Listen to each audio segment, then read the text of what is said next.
Good morning, ladies and gents. Oriole Resources, newly marketed, newly branded late last year. It was originally Stratex International, so listed in name since 2006.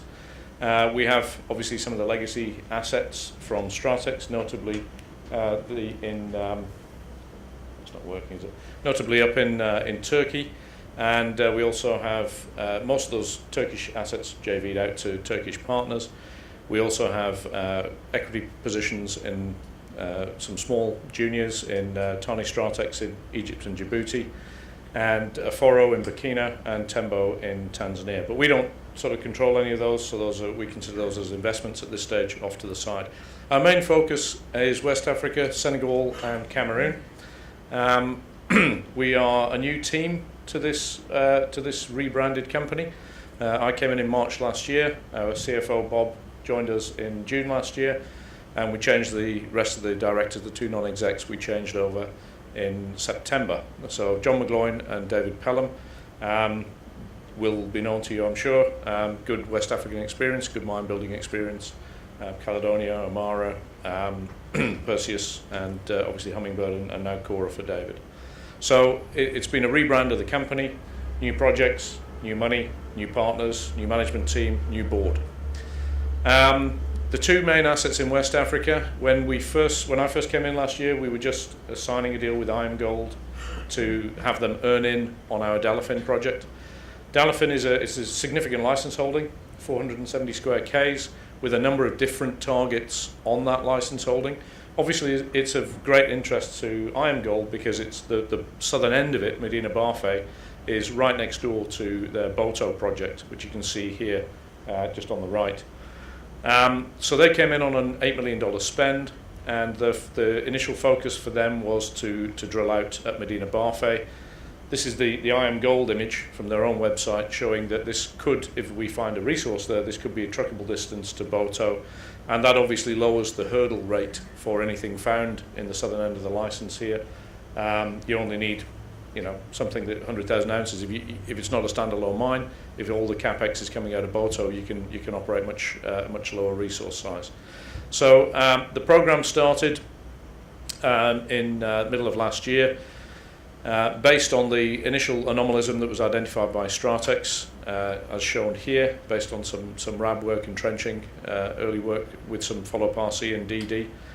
IAMGOLD came in, they started off with an air core program, so literally just punching through the laterite, 10-meter holes to get to contact bedrock interface, single sample at the bottom of each one of those, proving up the targets that we'd identified from our drilling and trenching work, and also from some very basic boots on the ground geology, including termite mound sampling.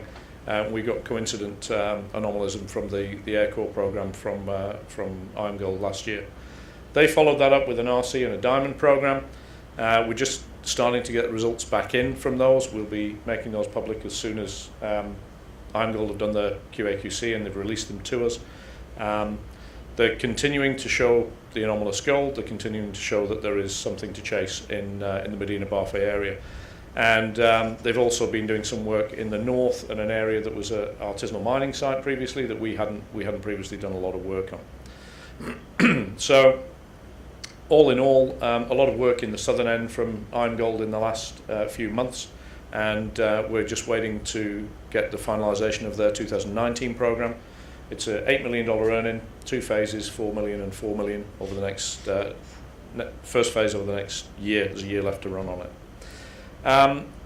That is not the only story for the Delafin licence. Perhaps more importantly is the northern area, Fare in particular, which is an area where Stratex put a lot of effort originally with their drilling. And obviously we understand why IAMGOLD are focused in the south. It's an immediate possible satellite to the Boto project. But in the north, the Fare area, there was a significant widths of good mineralisation drilled previously by Stratex. This is a 6.5 kilometre strike anomaly, identified again by some RAB and RC drilling. And the Fare South area, there were some significant intercepts. And note on here the widths of these, 7 metres, 23 metres, 96 metres, 19.5 metres, 7 metres. There's certainly space at Far for an independent standalone deposit, and we hope that IAMGOLD will be moving up here once they've finished the work in the southern end of the license. So there's certainly a lot more potential. We do have other targets within the Delafin license. These are the Medina Barfi area, and this area is probably the two key ones to focus on at the moment. But as we said, when we came in and we signed with IAMGOLD in March last year, a day after I took the helm at the company, I would love to claim the glory for the JV, but I had nothing to do with it. That left us then as a company with no working asset of our own. Everything else was JV'd out. So we picked up a couple of licenses in Cameroon. We did an independent DD on these. These licenses were actually known to me personally from my previous role as COO at Reservoir Minerals. These were originally Reservoir Minerals licenses. And when Reservoir came in, Cameroon was recognised as a place with a lot of artisanal gold working, but with very little, if any, active gold exploration from juniors like us.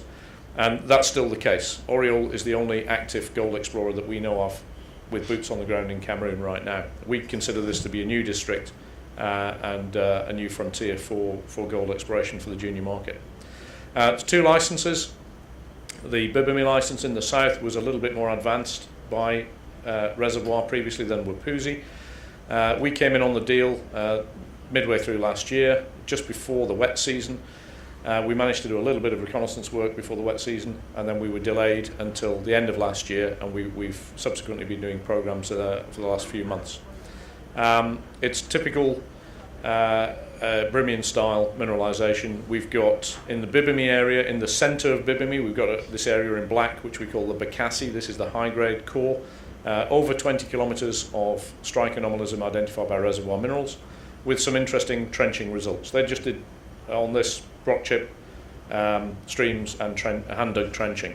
So we've gone in to chase these results. As I said, we did have a window in the weather before the rain came in, so we sent in and did a very, very targeted, geologist-driven reconnaissance along some of these central structures. So you will see some very high grades here. Please be aware this is grab sampling of a known structure by a geologist, so this is very much cherry picking. What we were trying to do was confirm to ourselves that there was gold in this system.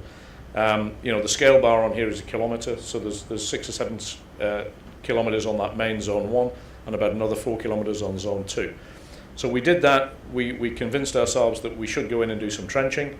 The pale lines on this, the pale grey, are the original Reservoir hand dug trenches. We've gone back in with a 7,500 metre trenching programme, digging with a backhoe. It gives us a deep cut. We get through the weathering profile very quickly into fresh rock. It also gives us 2 very flat side walls. It's effectively like mapping an underground raise. So you can pick up, measure and understand the structure and the geology, which is really important in this to give us a really good data for very low cost. That program's underway. We've got 3 trenches, the blue lines, outstanding. It's much faster than hand digging as well. They'll be finished in the next couple of weeks, and results are starting to come back in from those programs. That's just some of the data on the trenching. Up at Wapuzi, this was a little bit behind. Reservoir had simply done some streams on this. The scale bar on this is a 4 kilometre scale bar, so you've got about 16 to 20 kilometres of anomalous stream mineralisation. What we've done is gone in and put in a 400 by 100 soils grid over that eastern limb of the Wapuzi licence, and those samples are in, pending results.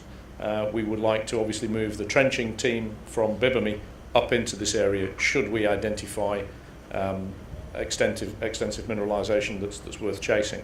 So we've got 2 licences that are active. We've got significant gold anomalism on them. There's nobody else operating in the area. We've got a great partner over there. Cameroon is undergoing an investment drive for mining and exploration. They're working with the government is working with BRGM and GTK, the Finnish Geological Survey, to promote investment into mining. To that end, they're doing a countrywide survey, geochem, geophysics, geology, and building a data set that will be used to attract investment in.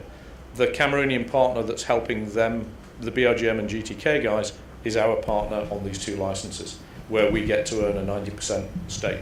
So we feel that Cameroon is opening up as a destination. We believe we've got first mover advantage. We've got some great licenses, some great anomalous gold.